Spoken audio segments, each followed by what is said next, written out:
Morning students.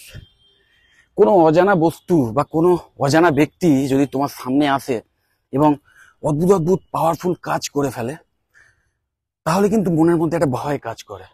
কারণ তার background বা তার বিষয়ে তুমি বিশাল বিশেষ কিছু জানো না, অথচ তুমি চোখের সামনে তার কার্যকারিতা দেখতে পাচ্ছ যে অসম্ভব অসম্ভব কাজ খুব সহজে করে ফেলছে। তো একটা অদ্ভুত ভয় মনের মধ্যে কাজ করে এবং সেই ভয় কাটানোর দুটো উপায় আছে। এক হচ্ছে সেই বস্তু বা সেই ব্যক্তি থেকে একদম দূরে চলে যাওয়া এবং তাকে মাথা থেকে বার করে দেওয়া। কিন্তু এটা এক ধরনের কিছুদিনের জন্য ভয়টাকে চাপা দেওয়া বলতে পারো, এটা কিন্তু ভয়টাকে নির্মূল করে না।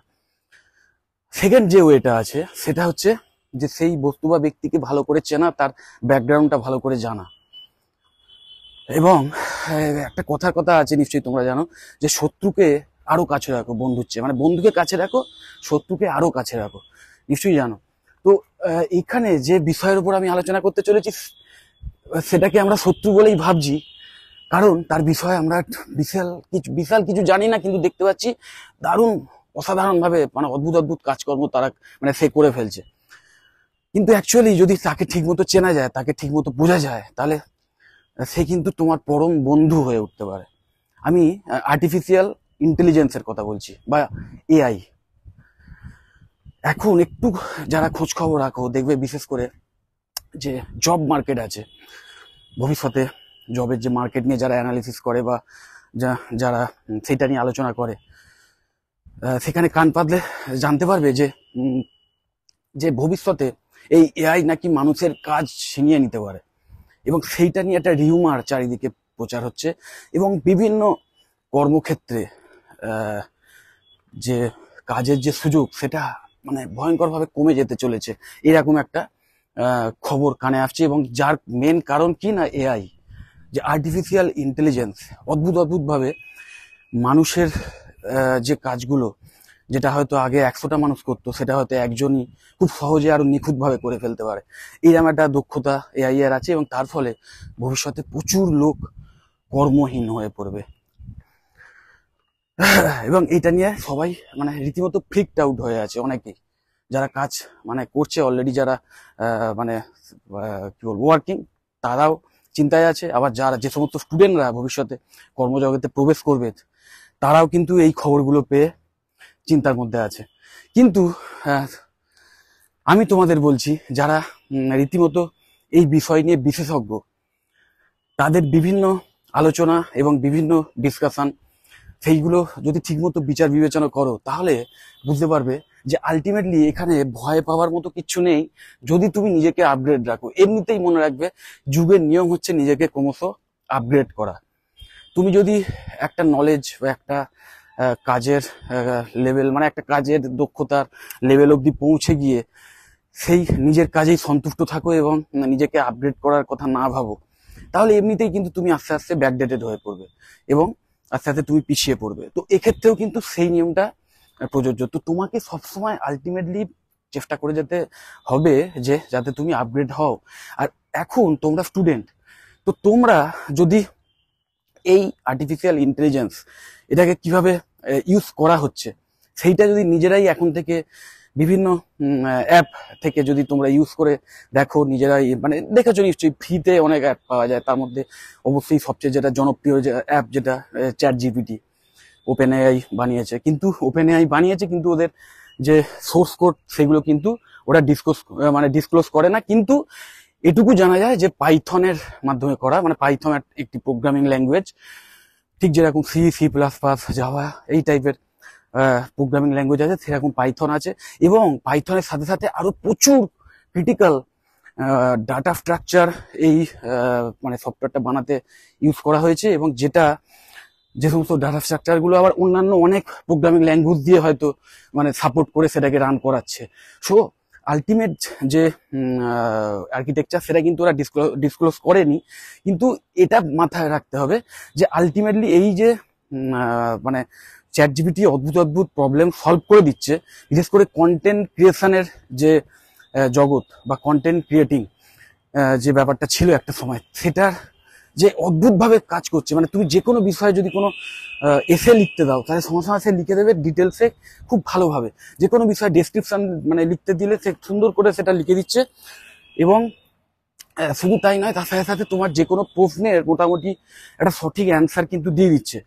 তো এই ব্যাপারগুলো কিন্তু করতে পারছে আলটিমেটলি ব্যাকগ্রাউন্ডে একটি সফটওয়্যার, মানে একটি প্রোগ্রামিং ল্যাঙ্গুয়েজ, একটা সেটস অফ প্রোগ্রামিং ল্যাঙ্গুয়েজ কাজ করছে, এবং তার পেছনে যেটা কিনা প্রচুর ডেটাবেসকে একসাথে ম্যানেজ করে সেখান থেকে ডেটা পুল করে এনে তোমার জন্য প্রয়োজন মতো মানে উত্তর সাজিয়ে দিচ্ছে। সো আলটিমেটলি এটা কিছুই নয়, এক ধরনের সফটওয়্যার, এবং যে সফটওয়্যারের পেছনে আলটিমেটলি টনস অফ কোডিং রয়েছে এবং ডেটা স্ট্রাকচার রয়েছে। তো এই ব্যাপারটা আহ, যদি তোমরা ভয় পাও, আমি বলবো তার চেয়ে ভালো হয় যদি তোমাদের মধ্যে যারা ক্লাস 12-এ সায়েন্স ব্যাকগ্রাউন্ড নিয়ে পড়াশোনা করেছো এবং যারা ভবিষ্যতে বিটেক বা বিসিএ করতে চাও, তাদের জন্য আমি বলবো বিটেক যদি করো তাহলে B Tech in computer science in engineering নিয়ে যদি পড়াশোনা করো, তাহলে এমনিতেই তোমরা এই এআই এর বিষয়ে আরো ডিটেলে জানতে পারবে, এবং কিভাবে এই এআই সফটওয়্যার গুলো তৈরি হয় সেই সব নিয়ে কিন্তু তোমাদের সিলেবাসের মধ্যেও পড়ানো হবে। প্লাস এখন কেউ যদি মনে করে যে আমি সিলেবাসের বাইরে গিয়েও সেই বিষয়ে নলেজ গ্রহণ করব, তাহলেও কিন্তু তার জন্য প্রচুর ফ্রি টিউটোরিয়ালস রয়েছে, মানে ফ্রি স্টাডি ম্যাটেরিয়ালস রয়েছে, সেগুলো থেকেও তোমরা পড়াশোনা শুরু করতে পারো, এবং তোমরা নিজেরাই সেই এআই, নতুন এআই কি করে বানাতে হয়, বানানো যায়, বা আরো হয়তো বেটার ওয়েতে কিভাবে বানানো যেতে পারে, সেইটা নিয়ে কিন্তু তোমরা আইডিয়া পেয়ে যাবে এবং তোমরা সেটা তৈরি করতে পারবে। বলা যায় না, হয়তো তোমরাই, তোমাদের মধ্যেই কেউ ভবিষ্যতে হয়তো এর চেয়েও আরো বেটার কোয়ালিটির এআই বানাবে, এবং এইটা নিয়ে অলরেডি রিসার্চ চলছে, এবং আরো মানে কন্টিনিউয়াস কিন্তু এই যে এআই সফটওয়্যার চ্যাট জিপিটির মতো, তারা কিন্তু কন্টিনিউয়াস তাদের মধ্যে ডেটা পুট হয়ে যাচ্ছে, এবং সে নিজেকে শেখাচ্ছে। এরকম একটা কথা কিন্তু বলা হচ্ছে, অ্যাকচুয়ালি নিজেকে কিছুই শেখাচ্ছে না, তাকে সেই ডেটাটা পুট করানো হচ্ছে কন্টিনিউ। তার ফলে হচ্ছে কি, তার যে অ্যালগোরিদমের যে ক্ষমতা, তার যে মানে যে কোনো লজিক, সেই লজিককে ক্যালকুলেশন করে একটা উত্তর দেওয়ার ক্ষমতা, সেটা আরো বাড়ছে এবং সে আরো স্মার্ট হয়ে উঠছে। তো এই যে ব্যাপারটা, মানে এই এআই কে যদি তুমি ঠিকমতো কাজে লাগাতে পারো, আলটিমেটলি তোমার প্রোডাক্টিভিটি কত গুণে বেড়ে যেতে পারে সেটা কিন্তু তুমি চিন্তা করতে পারবে না। বিশেষ করে নিশ্চয়ই তোমরা জানো যে যারা কন্টেন্ট ক্রিয়েটার, মানে ধরো কোনো মানে যে কোনো বিষয়ে জার্নাল লিখতেন বা কোনো ব্লগিং সাইটে বা ব্লগ লিখতেন, বা বিভিন্ন এই রাইটিং পেশার মধ্যে যারা আছে, তারা যদি এই এআই কে ভয় পেয়ে, চ্যাট জিপিটি কে ভয় পেয়ে যদি দূরে চলে যায়, মানে একে ইউজ করো না বাবা, যা হবে আমি নিজের মতো করবো, আমি আরো নিজে একাই বেটার করার চেষ্টা করবো, এইরকম না ভেবে যদি সেই চ্যাট জিপিটি কে ইউজ করে এবং কিভাবে সেটাকে ইউজ করা যায় সেইটা যদি ভালো করে শেখে না, তাহলেও কিন্তু দেখা যাবে যে তার যে প্রোডাক্টিভিটি সেটা কিন্তু আরো বেটার ভাবে হয়ে উঠেছে। কারণ আলটিমেটলি প্রত্যেকের প্রতিটা মানে কাজের কিন্তু ধরন আলাদা, প্রত্যেকের নিড আলাদা, সেই নিড ওয়াইজ তাকে ইউজ করে, চ্যাট জিপিটিকে ইউজ করে যদি ঠিক মতো কন্টেন্ট বার করে আনা যায় এবং নিজের প্রয়োজন মতো সেটাকে এডিট করে টেলর করে নেওয়া যায়, তাহলে তার চেয়ে ভালো কিছু হতে পারে না। তাহলে দেখা যাবে যে নর্মালি সে যে কন্টেন্টটা ক্রিয়েট করতো তার চেয়ে অনেক বেটার কোয়ালিটির কন্টেন্ট কিন্তু তৈরি হয়ে যাবে। কারণ মনে রাখবে, একটা মেশিন, সেই মেশিনের মানে সে কিন্তু একটা বাঁধা ধরা ব্যাপারই লিখবে, বা মানে বাঁধা ধরা মানে অ্যান্সারই দেবে, বাঁধা ধরা একটা মানে সলিউশনই দেবে। কিন্তু আমাদের লাইফে কিন্তু সবকিছু বাঁধা ধরা নয়। লাইফে মানে অরিজিনাল জীবনে কিন্তু সবকিছুই একটু মডিফাই করে নিতে হয়। তো সেই হিউম্যান অ্যাসপেক্টটা ইউজ করে যদি এআই কে ব্যবহার করা যায়, তাহলে কিন্তু এআই কে আমরা মানে আর একটা হাতিয়ার হিসেবে ইউজ করতে পারবো। তো সেই ব্যাপারটাই তোমাদের শিখতে হবে। আর বিশেষ করে তোমাদের মধ্যে যারা ওই যেটা বললাম যে ভবিষ্যতে B Tech in computer science engineering নিয়ে পড়াশোনা করতে চাও, তাদের আমি বলবো অবশ্যই এই সাবজেক্টটার উপর বেশি নজর দেবে, এবং কারণ ভবিষ্যতে কিন্তু এই এআই এর উপর আরো প্রচুর সফটওয়্যার তৈরি হবে, প্রচুর অ্যাপ্লিকেশন তৈরি হবে, এবং শুধু এই সমস্ত কন্টেন্ট ক্রিয়েটিং বা বিভিন্ন ইমেজ ক্রিয়েশন এই সমস্ত লাইনে না, সমস্ত ইন্ডাস্ট্রিতেই কিন্তু এই এআই এর ব্যবহার আরো বাড়বে। অলরেডি মানে সেই এআই এর ব্যবহার হচ্ছে, কিন্তু ভবিষ্যতে কিন্তু অন্যান্য সমস্ত ইন্ডাস্ট্রিতে, মেকানিক্যাল ইন্ডাস্ট্রি হোক বা কোনো ইলেকট্রিক্যাল ইন্ডাস্ট্রি বা ইলেকট্রনিক্সের অন্যান্য যে সেক্টরগুলো আছে, বা কোনো ইভেন অন্য কোনো বিজনেস প্রসেস যে ইন্ডাস্ট্রিগুলো রয়েছে, সেই সমস্ত জায়গায় কিন্তু এআই এর বিভিন্ন অ্যাপ্লিকেশন কিন্তু বাড়বে, অলরেডি হচ্ছে, এবং সেটা কিন্তু আরো বাড়বে। তো সেইগুলো কিভাবে ক্রিয়েট করতে হয়, সেই সফটওয়্যারটা তৈরি করার রহস্যটা, সেটা কিন্তু তোমরা শিখবে এই কোর্সের মাধ্যমে, BTech in computer science and engineering. অথবা যদি তোমাদের বিটেক মানে পড়ার মতো যদি আর্থিক অবস্থা না থাকে প্রাইভেট কলেজ থেকে, সরকারি কলেজে পেয়ে গেলে তো ভেরি গুড। কিন্তু যদি বাই চান্স তোমাদের সেটা না হয়, প্রাইভেট কলেজেই পড়তে হয়, প্রাইভেট কলেজে যদি মানে টাকা পয়সার অসুবিধা থাকে, সেক্ষেত্রে তোমরা নর্মাল বিসিএ কোর্স করতে পারো। বিসিএ কোর্সের কিন্তু যে কোর্স ফি সেটাও অনেক বেশি অ্যাফোর্ডেবল থাকে।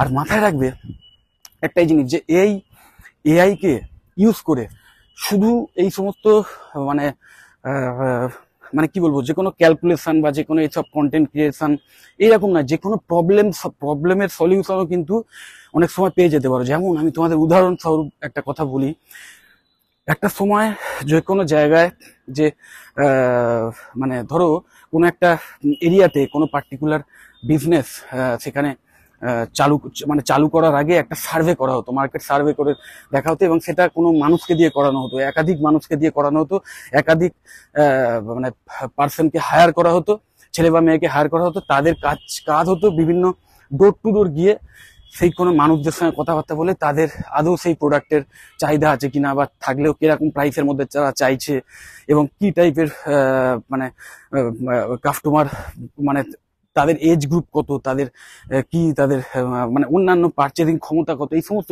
আর্নিং ক্যাপাসিটি কতটা, এই সব কিছু কিন্তু বাড়িতে গিয়ে গিয়ে একটা সময় সার্ভে করা হতো। এখন কিন্তু সেই সার্ভেগুলো আর বাড়িতে গিয়ে গিয়ে বেশি করার দরকার পড়ছে না, কারণ এমনিতেই আমাদের এখন নেট, প্রত্যেকের হাতে হাতে মোবাইল। এবং মনে রাখবে, এই মোবাইলে তোমরা যখনই কোনো সফটওয়্যার ইউজ করছো, কোনো অ্যান্ড্রয়েড সফটওয়্যার হোক বা কোনো আইফোনের কোনো গুগলের কোনো সফটওয়্যার হোক, সেই সমস্ত অ্যাপের মাধ্যমে তোমার যে পছন্দ, তোমার এজ কত, তোমার আর্নিং ক্যাপাসিটি কত, বা তোমার তুমি এই মুহূর্তে তোমার নিড কি ইভেন, সেটাও কিন্তু তোমার মানে মোবাইলের পেছনে যে অ্যাপগুলো আছে তারাই কিন্তু অটোমেটিক্যালি বিভিন্ন ডেটাবেসে পুট করে নিচ্ছে তোমাদের অজান্তেই, তোমরা কিন্তু সেটা জানো না, বা অনেক ক্ষেত্রে হয়তো পারমিশন চাইছে, তোমরা দিয়ে দিচ্ছ। যাই হোক, তো মেন কথা আলটিমেটলি এখন তোমাদের এই হাতের স্মার্টফোনগুলো সেটাই এতটা স্মার্ট হয়ে গেছে যে তারা তোমাদের এ টু জেড তো জানছেই, প্লাস তোমার পছন্দটা কি সেটাও কিন্তু জেনে যাচ্ছে। জেনে গিয়ে সেটা কিন্তু মানে ওই ডেটার যে স্ট্রাকচার আছে সেখানে পুট হচ্ছে, এবং সেই ডেটাগুলোকে নিয়ে অ্যানালিসিস করে এই সমস্ত এআই বা এই সমস্ত অ্যাপগুলো তারা কিন্তু বলে দিতে পারে যে পার্টিকুলার ওই এরিয়াতে ওই বিজনেসটা যদি মানে ওই পার্টিকুলার ইন্ডাস্ট্রি যদি বা এটা বিজনেস যদি রান করানো হয়, বা কোনো একটা পার্টিকুলার বিষয় মানে মানে কি বলবো, মানে প্রোডাক্টের শোরুম যদি করা হয়, তাহলে আদৌ সেটা চলবে কি চলবে না, তার জন্য কিন্তু এখন আর ওই বাড়ি বাড়ি গিয়ে সার্ভে করার দরকার পড়ছে না, কারণ অটোমেটিক্যালি ওই সফটওয়্যারই সেটা অ্যানালিসিস করে বলে দেবে ওই ডেটাগুলো যেগুলো তারা কালেক্ট করেছে সেইগুলো থেকে। তো বুঝতে পারছো, ভবিষ্যতের দুনিয়া কিন্তু আস্তে আস্তে মানে আরো এই এআই নির্ভর হয়ে যাবে, এবং যারা এই এআই কে কিভাবে তৈরি করতে হয় বা বিভিন্ন আর্টিফিশিয়াল ইন্টেলিজেন্সকে ইউজ করে কিভাবে মানে শুধু এআই কে কিভাবে অ্যাপ্লিকেশনে আনতে হয়, মানে মানে সেটাকে কি করে ইউজ করতে হয়, সেইটুকুও যদি তুমি ভালো করে শিখতে পারো, তাহলেও কিন্তু ভবিষ্যতে তোমার যে কাজের ক্ষমতা বা তোমার ভবিষ্যতে চাকরি পাওয়ার ক্ষমতা বা তোমার জব রেডি হওয়ার ক্ষমতা কিন্তু অনেক বেড়ে যাবে। সো আমি বলবো ওইটাই, যে এআই কে বন্ধু ভাবো, এবং অবশ্যই যদি তোমাদের বিটেক করার ইচ্ছে থাকে, বা তোমরা যদি ক্লাস 12-এর স্টুডেন্ট হয়ে থাকো এবং এই সায়েন্স ব্যাকগ্রাউন্ডের স্টুডেন্ট হয়ে থাকো, তাহলে অবশ্যই বিসিএ বা বিটেক ইন কম্পিউটার সায়েন্স এই টাইপের কোর্সগুলো চয়েস করো, এবং করে অবশ্যই নিজেদের কেরিয়ারটাকে সঠিক পথে নিয়ে যাও, ভবিষ্যতে নিজেকে ফিউচার রেডি করে তোলো। যদি মনে হয় ভিডিওটা ইনফরমেটিভ, তাহলে অবশ্যই ভিডিওটা লাইক দিও, যতটা পারো শেয়ার করে দিও ভিডিওটা, আর আমার চ্যানেলটা যদি সাবস্ক্রাইব না করে থাকো তাহলে এক্ষুনি সাবস্ক্রাইব করে নাও। টাটা।